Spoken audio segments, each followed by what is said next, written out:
Rise TV, सच सबसे आगे। Corona की महामारी पिछले साल किसी ने नाम भी नहीं सुना था और मुझे याद है भारत का पहला पेशेंट 30 जनवरी को आया, लेकिन उसके पहले महीना भर मोदी जी हर कैबिनेट मीटिंग में ये बताते थे कि ये संकट गहरा है, सारे दुनिया में आ सकता है, हमें तैयारी करनी चाहिए, हमें सावधानी बरतनी चाहिए। दोस्तों, सुना आपने कितना हास्यास्पद है जो माननीय सूचना मंत्री कह रहे हैं। माननीय प्रकाश जावड़ेकर जी के हिसाब से कोरोना का पहला केस गुजरात में 30 जनवरी को आया, लेकिन इनका कहना है कि उससे भी एक महीना पहले से हमारे महान प्रधानमंत्री नरेंद्र मोदी जी को इस बात की जानकारी थी कि कोरोना फैल सकता है। और उनका कहना यह भी है जावड़ेकर जी का कि मोदी जी इन लोगों से एक महीना पहले से कैबिनेट की मीटिंग्स में चर्चा करते रहते थे। यह हास्यास्पद है या गंभीर है, इसके बावजूद भी, इस जानकारी होने के बावजूद भी, कोरोना का पहला केस आने के बावजूद भी पूरे 1-2 महीने बाद नमस्ते ट्रंप इवेंट का आयोजन क्यों कराया गया?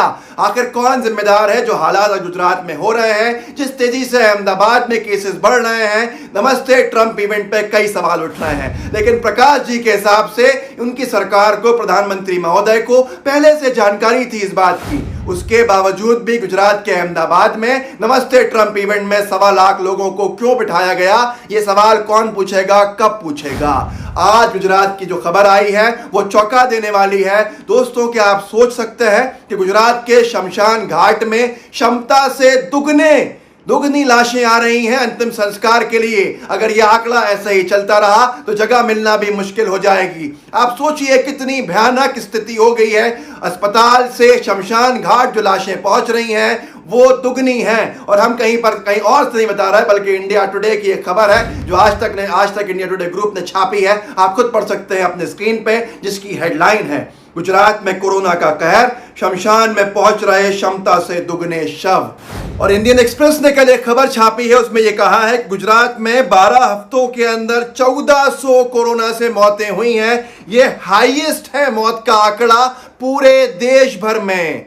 सोचिए, 1400 मौतें 12 हफ्तों के अंदर गुजरात में। यह हालत है नमस्ते ट्रंप का आयोजन करने वाले गुजरात का।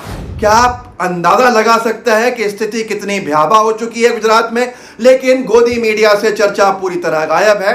मीडिया, खास तौर पर गोदी मीडिया, सिर्फ 2 राज्यों की चर्चा कर रहा है, एक महाराष्ट्र की तो दूसरा दिल्ली की।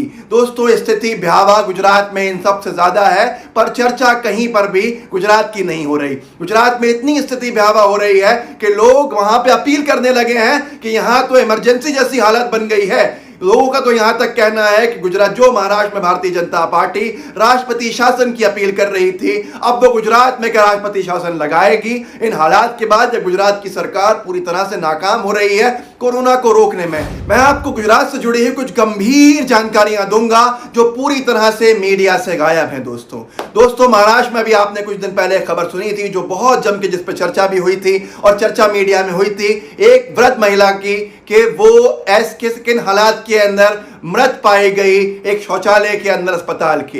लेकिन वैसा ही एक पूरा का पूरा मामला गुजरात के अहमदाबाद में हुआ था, जिस पर चर्चा तक नहीं करी थी माननीय हमारी गोदी मीडिया के नामचीन पत्रकारों ने। 70 वर्ष के एक वृद्ध व्यक्ति की लाश मिली थी अभी कुछ दिन पहले गुजरात के अहमदाबाद के BRTS बस स्टॉप के पास से।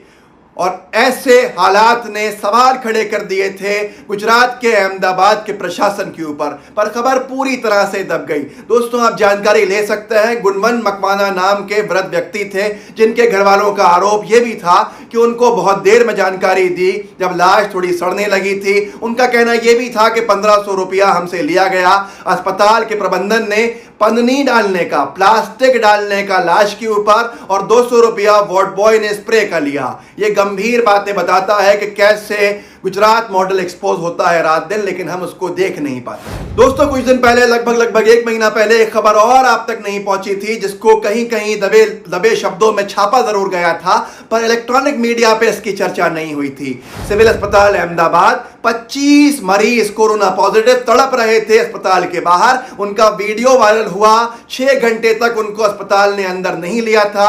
वीडियो वायरल होने के बाद उन कोरोना पॉजिटिव मरीजों को 25 जिनकी संख्या थी, उनको मजबूर हुआ प्रशासन अंदर भेजने के लिए, लेकिन वो 6 घंटे तक अहमदाबाद में बाहर तड़पते रहे। सड़क के ऊपर अस्पताल उनको एंट्री नहीं दे रहा था। यह भी गुजरात मॉडल की एक सच्ची हकीकत है, जिसको आप तक नहीं पहुंचाया गया। इसके आगे यही खत्म नहीं हुए हैं मामले, इसके आगे भी मामले हैं दोस्तों, आप सुन के हैरान हो जाएंगे। दोस्तों, इसी अस्पताल में, सिविल अस्पताल के अंदर एक हेड कांस्टेबल भर्ती हुआ गुजरात पुलिस का। उस व्यक्ति को कोरोना पॉजिटिव था। उसने 2 दिन के बाद अपने कंट्रोल रूम फोन लगा के सूचना दी कि मुझे बिस्तर पे से हटा दिया है, बेड की कमी का हवाला देते हुए, और मुझसे कहा है कि जमीन के ऊपर तुम ये सो और यहां पर तुम लेटो, तुम्हारा इलाज यहां होगा जहां पंखा भी नहीं है, मुझे बचाइए, मेरी मदद कीजिए। गुजरात कांग्रेस के प्रदेश अध्यक्ष ने यह बात उठाई थी, लेकिन फिर यह बात मीडिया में दब सी गई।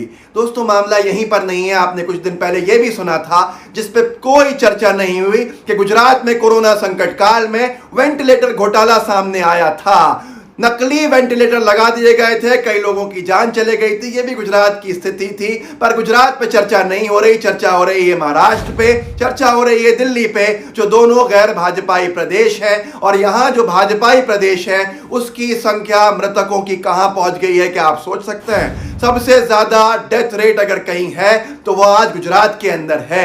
गुजरात का डेथ रेट बीबीसी ने जारी किए एक आंकड़े के अंदर, इस ग्राफ को आप देख सकते हैं कि गुजरात का डेथ रेट पूरे भारत में सबसे ज्यादा है। सबसे ज्यादा मौतें अगर कहीं हुई हैं तो वो गुजरात में हुई हैं, और सबसे ज्यादा केसेस अगर कहीं हैं तो महाराष्ट्र में है। दोस्तों, केसेस होना अच्छी बात है अगर केसेस को टेस्टिंग से कंट्रोल किया जा रहा है तो। इसके लिए महाराष्ट्र जो है वो गुजरात से 3 गुना ज्यादा टेस्टिंग कर रहा है, और इसीलिए वो अपने लोगों को बचाने में सफल हो रहा है। गुजरात बहुत कम टेस्टिंग कर रहा है, वहां लोग मारे जा रहे हैं, और मृतकों की संख्या जो है वो सबसे ज्यादा है देश के अंदर। प्रतिशत जो है वो सबसे ज्यादा है देश के अंदर, जो चौंका देने वाला है। उसके बाद भी चर्चा कहीं पर भी नहीं है। दोस्तों, ये है गुजरात मॉडल की हकीकत। इसकी वजह से लोग वहां सवाल कर रहे हैं कि क्या गुजरात में इमरजेंसी जैसे हालात बन गए हैं, क्या गुजरात की हालत बद से बदतर हो गई है।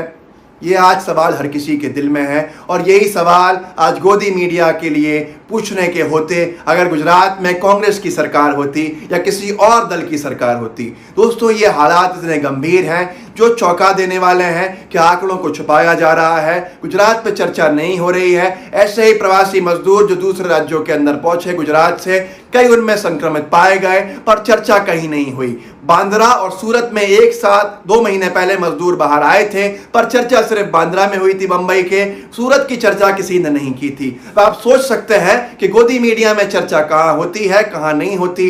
ये हालात हैं मोदी जी के गुजरात के, मोदी जी के गृह राज्य के, गुजरात मॉडल के, जो धज्जियां उड़ाता है, पर हम चर्चा नहीं कर रहे हैं, आप तक सूचनाएं नहीं मिल रही हैं। तो आप सोच सकते हैं कि रवीश कुमार सही कहते हैं, अगर आप कुछ सही होना चाहते हैं तो चैनल्स को देखना बंद कर दीजिए। और मैं फिर कहूंगा, अगर हम आपको अच्छा काम दिखाते हैं तो बेल आइकन दबाइए, इस वीडियो को आगे शेयर कीजिए, जुड़े रहिए। जय हिंद, जय भारत। लाइव टीवी, सच सबसे आगे।